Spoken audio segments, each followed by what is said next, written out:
فضائل درود پاک۔ حضرت عبداللہ بن مسعود سے روایت ہے کہ میں نے ایک مرتبہ نماز پڑھی، حالانکہ رسول اللہ صلی اللہ علیہ وآلہ وسلم بھی موجود تھے۔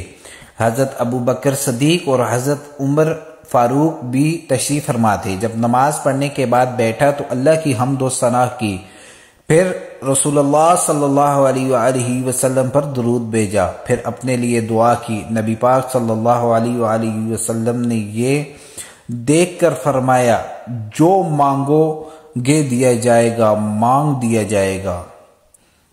درود شریف کی فضیلت۔ حضرت سیدنا ابو داؤد رضی اللہ تعالی عنہ سے روایت ہے کہ رسول اللہ صلی اللہ علیہ وآلہ وسلم نے ارشاد فرمایا، جس نے مجھ پر صبح و شام 10 مرتبہ درود پاک پڑھا وہ قیامت کے دن میری شفاعت پائے گا۔ ماشاءاللہ، سبحان اللہ۔